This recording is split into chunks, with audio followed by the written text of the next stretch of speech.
Well, good afternoon, my stitchy friends. I am here today to give you a long awaited Hardanger video. But first, I'd like to welcome all the new subscribers and thank you so much for clicking play and giving the channel a chance. And I hope you do find some things here that you like.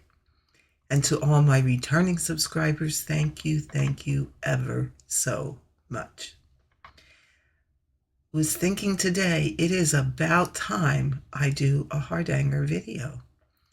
I've had, pardon me, quite a few people looking at the tutorials, the Let's Learn the Basics of Hardanger, and I've had quite a few people message me that they'd like the information that I share when people go through that series of learning. And I have sent that out quite often here over the last couple months. So it's time to do a Hardanger video. There seems to be an interest, at least my channel has seen an interest in learning Hardanger, which is absolutely wonderful, and I am so very glad that that's the case. Yeah, it's an art that we really, at least I feel pretty strongly about trying to keep it alive. So here we are today.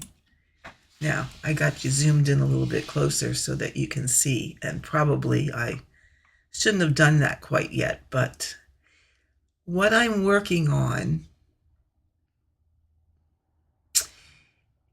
is a creation of my own design, and you can see it pictured over here to the side. And let me make it just a little bit bigger. Let's see, let me put my iPhone underneath it. There we go. Let me make it a little bit bigger so that you can, and move it over here so that you can see. Well, so that you can see it. This is inspired, well, I should say, the thought in my head was I have Yvette's new book on filling stitches. And this piece is inspired by finding a way to use a lot of those stitches. Now, in the four corners, I will show you, let me make this smaller again and move it out of the way.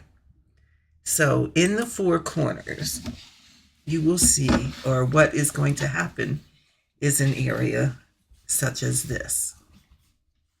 Okay, hopefully you can see that. This one is finished. Well, it's not finished, it's outlined.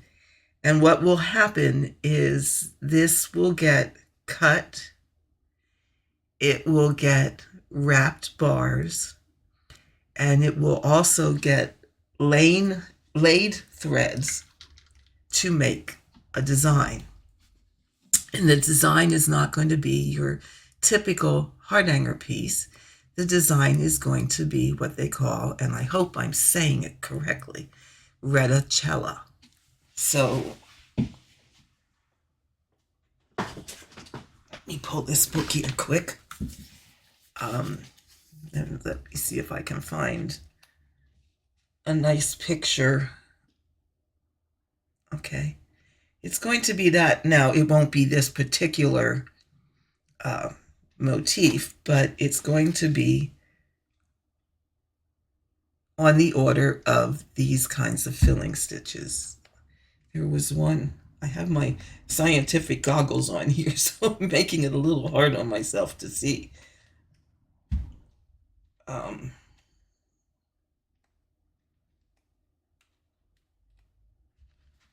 Yeah.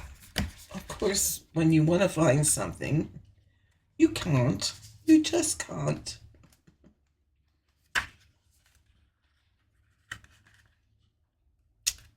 But there was a picture in here that I was sort of modeling it after.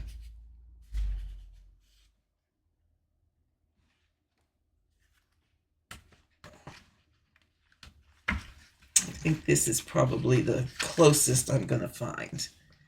But something on this effect. So you see that has one center and then 4 on each side. And then this one is a center area, 4 on each side. So it will be similar to something like this. But that's what's going to go in these areas, and that will be in all 4 corners. Then, well, the rest is kind of still open to interpretation. When I'm coming up with a piece and not following a chart but making it my own, I can change my mind about 1,000 times in between what my idea starts with and what I ultimately end up with. Can and probably will change many times.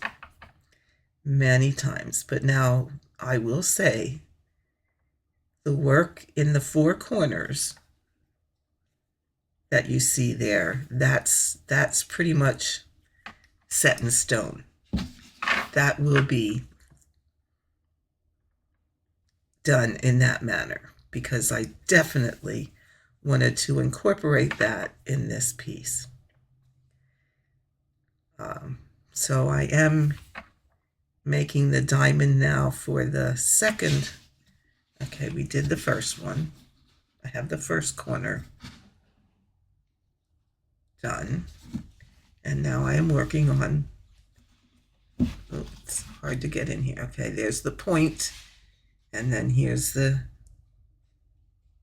start to come down. And I did run basting lines, okay?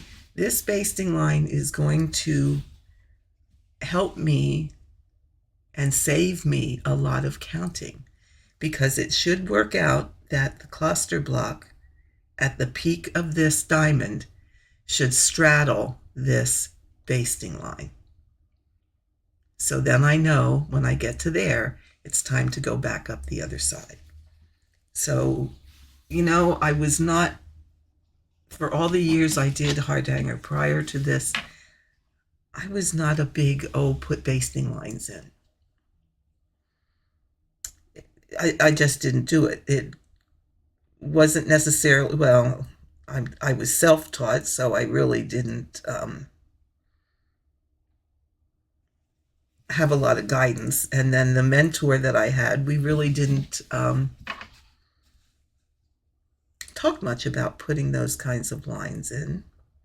So I really never did. I just stitched, and if it was off, I ripped, and I stitched, and I frogged, and I stitched, and until it was right.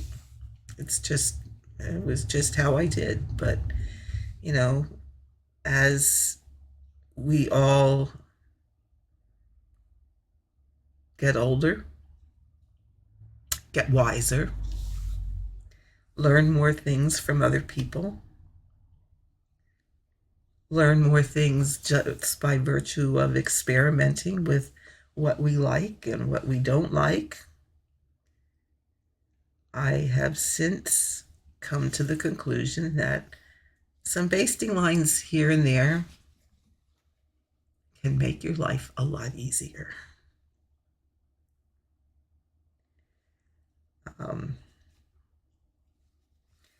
You also may notice that there's a lot of people that, and this is not a judgment thing, this is just a statement, to hoop or not to use a hoop. is really a personal choice, and you'll notice that I'm not using a hoop. When I do the cluster blocks, I don't necessarily use a hoop. They go so fast, it's just easier to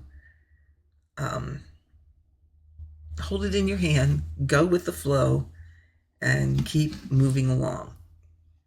I don't use a hoop for this part.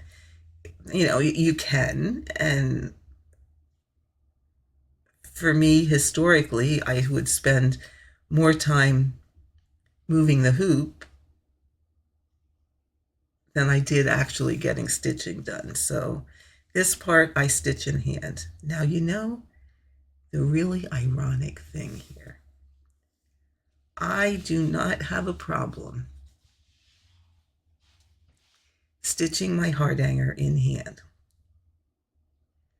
I do not necessarily have a problem with tension when I'm stitching my Hardanger in hand. And my stitches seem to lay really just the way they should when I'm stitching Hardanger in hand. But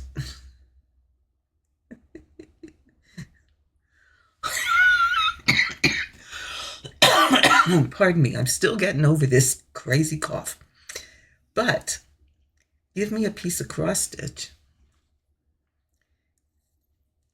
Tell me to stitch those little X's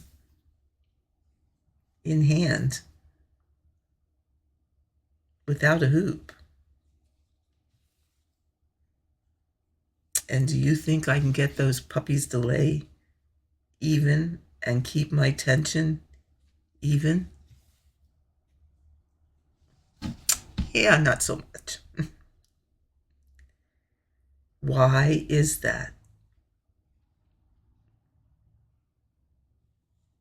1, 2, 3, 4, 5. I just find it rather interesting that for a piece of Hardanger, it's not a problem for me to hold it in my hand and stitch away and go merrily along. I don't seem to have, and maybe it's because that's how I learned. Cross stitch, I learned. Oh no, I can't say that. I was going to say I learned to do that in a hoop. But you know what? I cannot say that that is definitely the case. Because when I first started doing cross stitch, I think I told people this story a long time ago, but I worked with a gal and she came to work one day with a piece of 22 count Hardanger fabric that she bought over at the Ephrata Cloisters. Apparently there was, I never went over, but was apparently a gift shop in there that they sold this fabric. And she showed me what she was doing with it, and she was cross-stitching. And I said, ooh, I really like that. Could you get me something the next time you go? Which she did. So now keep in mind, this was my very first experience with cross-stitch. 22 count Hardanger fabric. I did not know any better at the time. So I found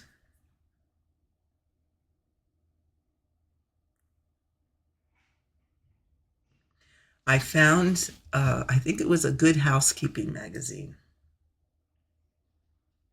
I think. It was either Good Housekeeping or Family Circle or one of those. And they had little pictures in cross stitch of one for each season of the year. And they weren't big. So that was the only patterns I had at the time.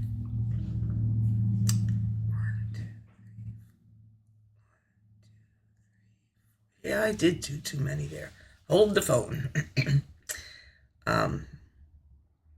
So I got the colors that I needed and proceeded to start stitching these little pictures of the seasons of the year. And like I said, I didn't know any better at the time. So my very first cross stitch was done 1/1. Yes, 1/1 on 22 count fabric. I had no idea I could have gone over 2. I had no clue. So I stitched it 1/1. I wish I had them. I have no idea whatever happened to them.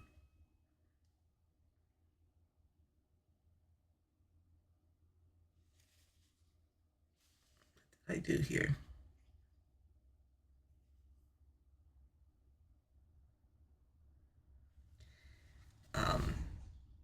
So I'm sure they're long gone. But yeah, I stitched those in hand. And it was only after that that I started using a hoop.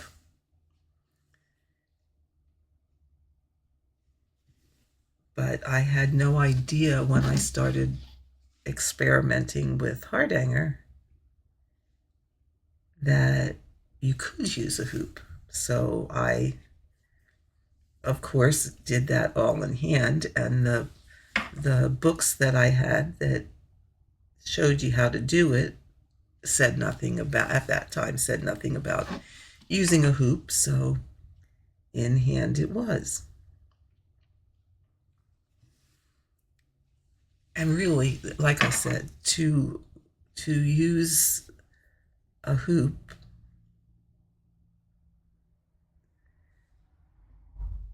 you would constantly be moving it. Now, when I do the cutting, not to cut, I don't cut when it's in a hoop, but I will do the wrapping and the special stitches in a hoop. And I do that mainly to keep the fabric aligned correctly so that it doesn't get lopsided, that everything stays lined up the way that it should, and my decorative stitches come out the way that they should and not all wobbly all over the place.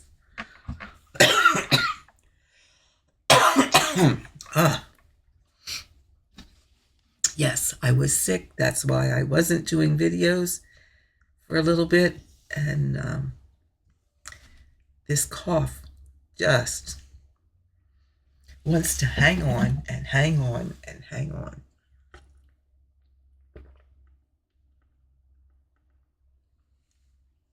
So let's see if a little drink helps.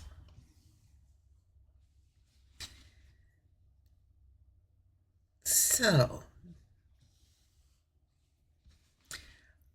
I was really quite pleased that so many people have begun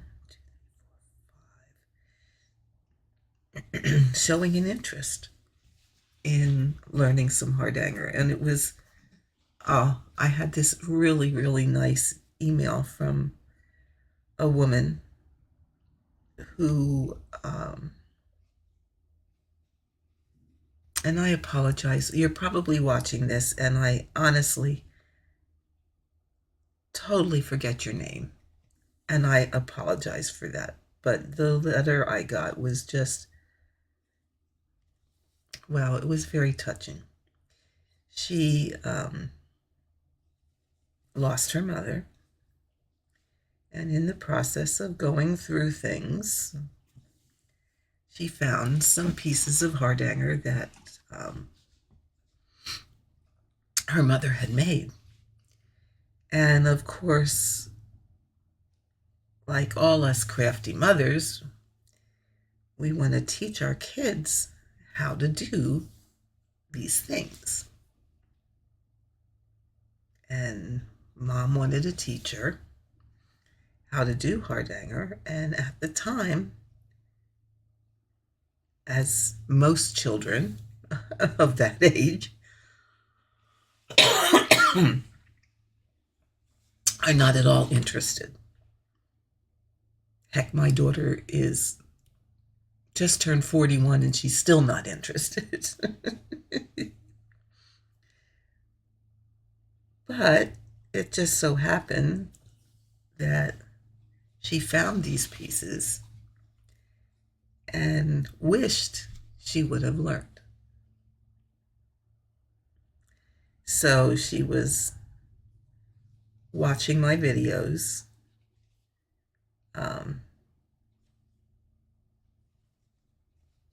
to get the basics and learn how to do it. And as a result, not only was she watching the videos, so were her daughters, that they all were interested in learning how to do this art. And yes, it is an art, which was, it just was really touching to know that my tutorials were helping someone to learn some things in memory of their mother and be able to enjoy stitching, as I'm sure she did. So I just thought that was just a really, really nice, really nice thing. But now you see, I would have had to, because I never stitch with a hoop, especially when I'm doing Hardanger, bigger than the size of my hand. And I think I've talked about that many times before too. You will rarely, if ever, well, the only time you would see me use a hoop any larger is if I have it on a stand and I'm stitching either two-handed or one-handed, and my other hand is always behind the hoop to feel what's going on. But something like this, I would not, even when I'm wrapping and doing the decorative stitches, I will not use a hoop any bigger than the palm of my hand, because, as I said, I need to feel with my fingers what's going on the back.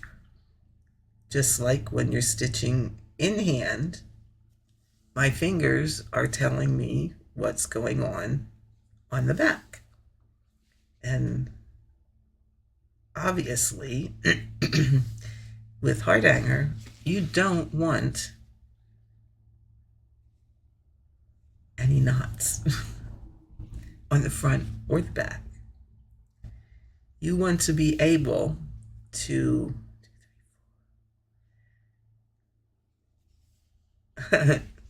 to put it out on the table or whatever, this is going to be a table center, I guess.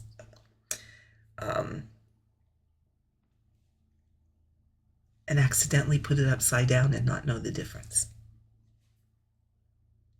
Ideally, that's the goal. Ideally.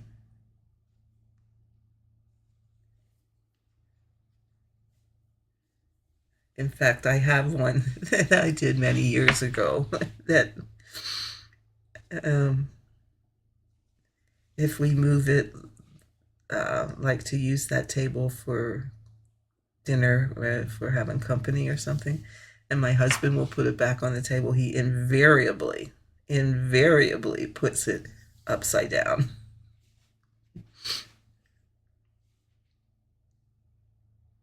But that is the goal. You know, here's my back. Here's my front. You shouldn't be, now this one you will be able to tell the difference because this motif here, as you see, it has a four-sided stitch. So it's a little difficult, and there's an end that needs trimmed, but it's a little hard to make a four-sided stitch reversible. But you want to keep them as neat as you can, and that little straggler will get cut away. You know, I'll go over all of this. There's another end that needs to be trimmed. But you want it as neat as you possibly can make it. That's just how this embroidery works. Okay, where am I? 1, 2, 3, 4, and 5. Now, while I had that flip to the back, that reminded me of a little tip that if something is not working out correctly, okay, say you're off by a thread or two, when you get to that landmark that you're using to make sure that you're on target and it's off a little bit, and you look back, like I would look back over this row and okay, 1, 2, 3, 4, and do the counting to try and find out where the mistake is, and you can't find it. You have looked up and down this row and you can't find it. The trick is look at the back, because your mistake will stand out a lot quicker looking from the back than from the front. I have been able to find my mistakes, and yes, I make mistakes, a lot easier by looking at the back.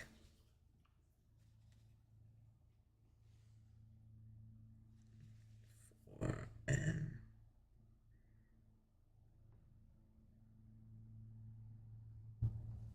5, and I might be a thread off.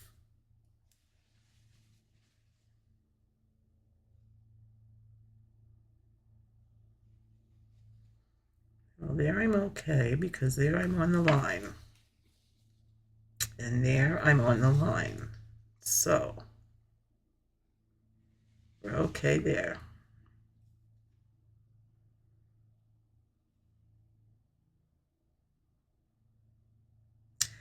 Here it is. Here it is. Back here. See, there's 6. 1, 2, 3, 4, 5, 6.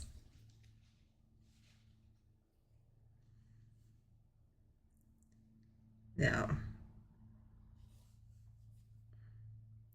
I had my thread rather long, so I'm going to show you how to,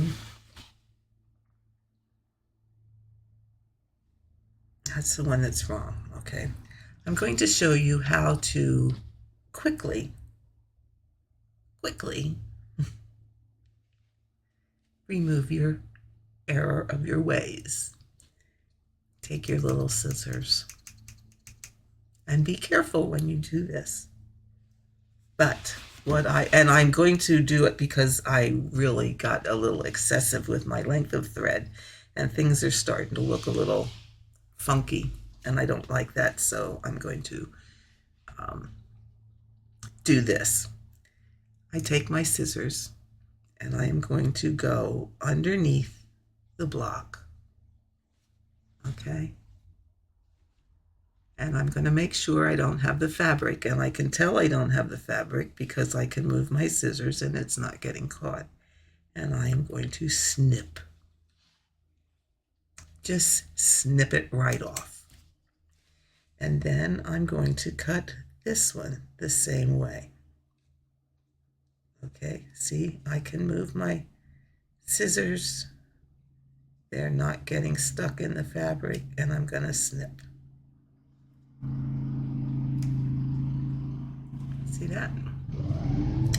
And I'm going to do this one also.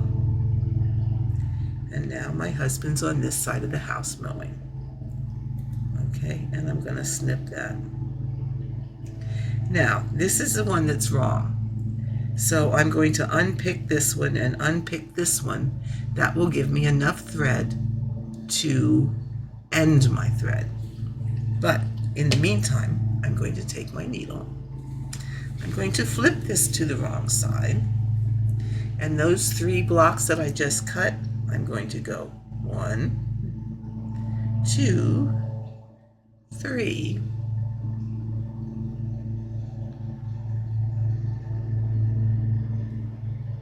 And they are now frogged.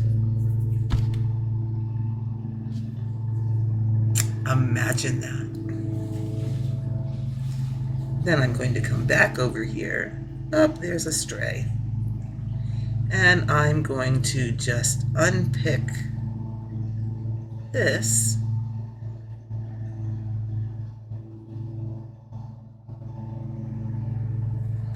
And I'm going to unpick this one. Now, I wouldn't have to unpick all of this one because it only had 1 satin stitch too many. But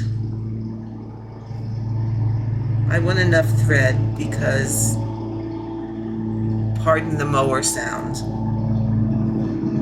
I want to show you how I'm going to end this thread. And then I'm going to show you how I'm going to... Pardon me, I am so sorry. This cough just needs to go away. Okay, so now I have my tail. I'm going to take the tail to the back of my work. Okay. Now, if you watch Running with Scissors, Stitching with Jane and Julie, I'm going to end my thread the way Julie teaches in her classes. So what she does is she goes under this block, but when she goes under this block, she just sneaks that needle down far enough to pierce the fabric threads, and you can't see it, but you can feel it, and then come back up.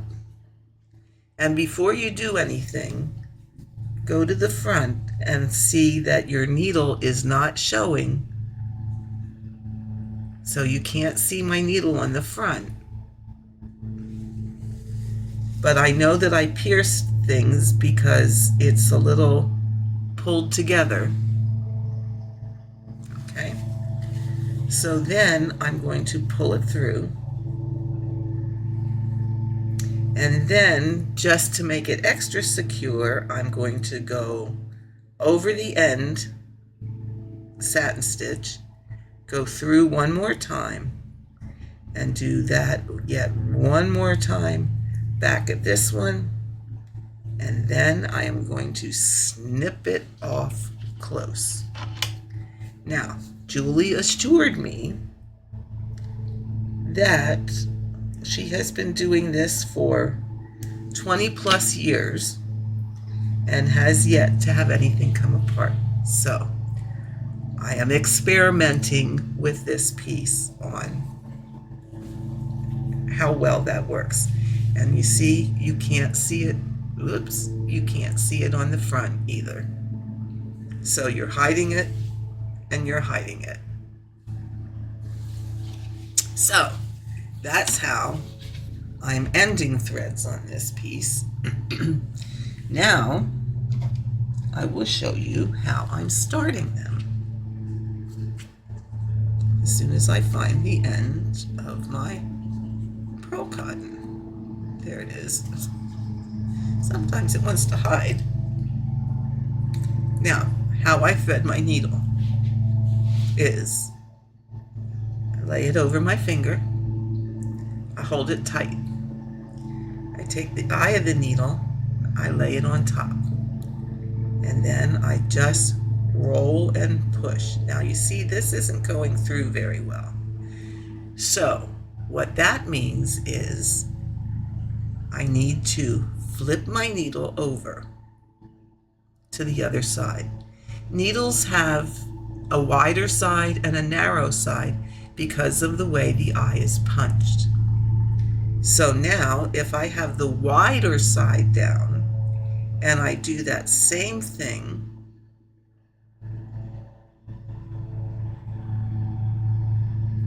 I can tease that thread.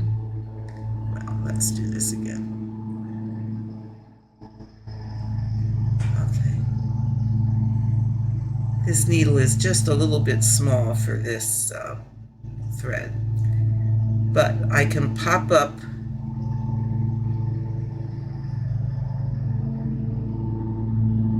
okay, it's making a liar out of me.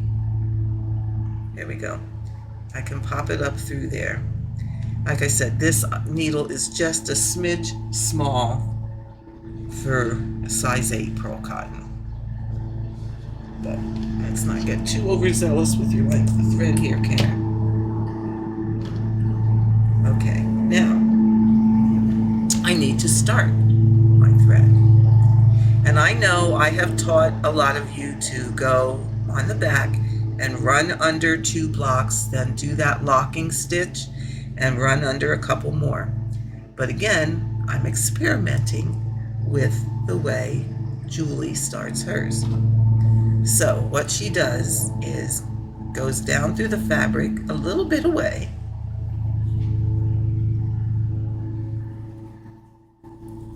Here we go.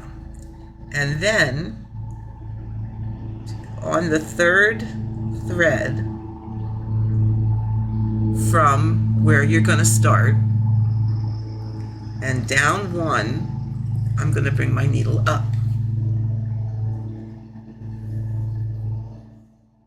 And I'm going to leave just a smidge of a tail that I will cut off later. I'm going to go over 2 threads, and then I'm going to bring my needle up here where I start. Okay, so that I have just a little bit of a tacking stitch right there, and then thread going from there to there that will get stitched over, and chances are the likelihood that that thread is going to get pierced and keep it from getting undone is very high. Okay, so now I'm just going to start stitching again. 1, 2, 3, 4. And hopefully we are going to count correctly.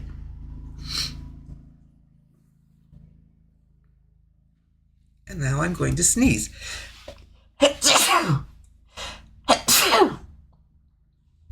Oh, pardon me, folks. I'm so sorry.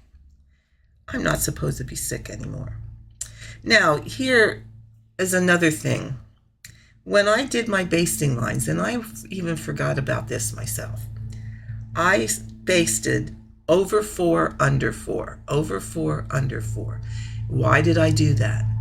Because cloister blocks are 5 satin stitches over 4 threads of fabric. So another way for me to make sure that my counting isn't off, and we can see it here, is this stitch, this stitch lines up with here. So that starts a section of 4. This stitch lines up with here. So it's another reference point for you to check. That way, you know, if I have a big long thing of cluster blocks, to check from here all the way over to here is a long way to go. But if I can check with this basting thread, that's a whole lot easier. Okay, so right now, and in all honesty, here I was stitching away and not even thinking about that for myself, but it's something else to share with all of you, especially if you are relatively new or brand new to doing this kind of embroidery. So that's 3. Here's 4.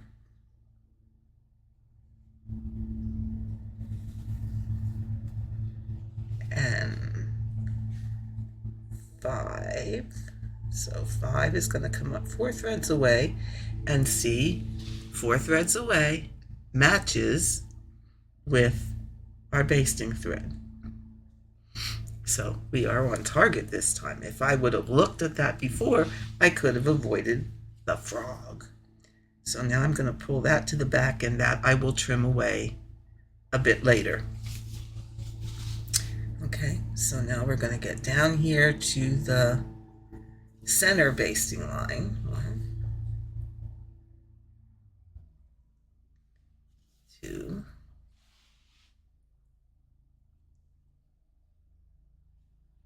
3. And yes, as you get closer to the inside, it does get a little bit harder to hold all the fabric, but I just kind of bunch it up in my hand. Okay, and now here's the other place to check. All right, I know I'm lined up with this one, but now I can see that I am also lined up with this one. Okay, good points of reference. Helps to keep the frog away. You can kick him to the curb.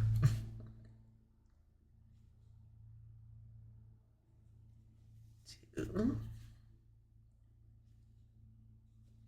3, 4, and 5. Now the other thing you might notice here is the manner, the direction in which I stitch. I always stitch towards me. There are a lot of books out there. I know that the ones by Janice Love told you to stitch away from you, which is okay. There's nothing wrong with that. For myself, personally, I found that it was easier and it flowed better for me to stitch towards myself.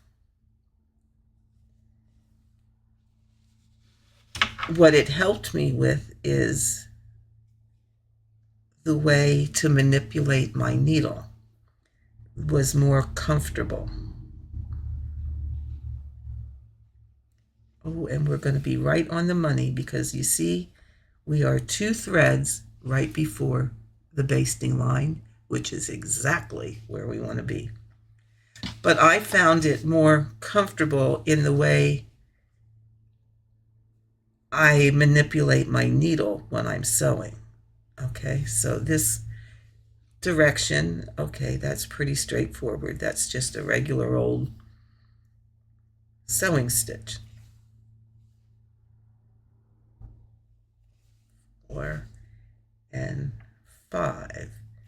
Now, if I was going away from myself, I may have to go like this to get to the next one, where for myself, it's more comfortable for me to do 1, 2, 3, 4 and go up. That is for me, a more natural movement.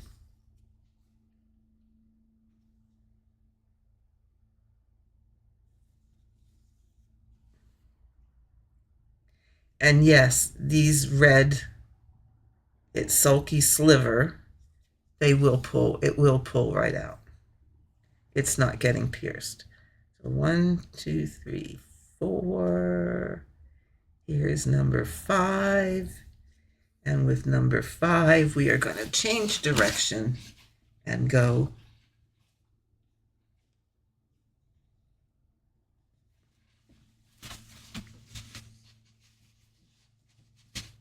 here we go. Now we're going to go back up here to the top.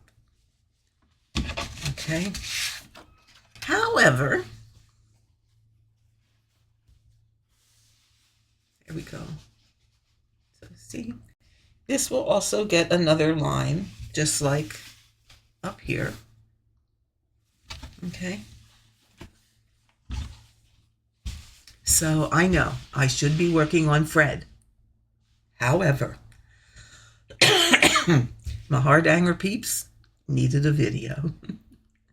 But now that I have been on here for, a good almost 50 minutes, and I don't want to make these too long because there's so much out there to watch that, you don't want to be tied up for hours with one video. So I'm going to try very hard to do these Hardanger ones more often. And what I think I will do is have you follow my journey of completing this one, designing as I go. What you see on the screen in the sketch is just at this point tentative. That could very well change. It has changed several times already. Yeah. So stay tuned. You are never going to know what you find when you come back and follow this journey. So with that, my friends, I am going to bid you farewell today. I hope you have enjoyed this time with me. We're coming up on a weekend, so I hope you all have a wonderful weekend. I am going to a stitch-in day on Saturday over at a local, not quite so local needle workshop, and meeting up with a bunch of friends. So we should have a high old wonderful time.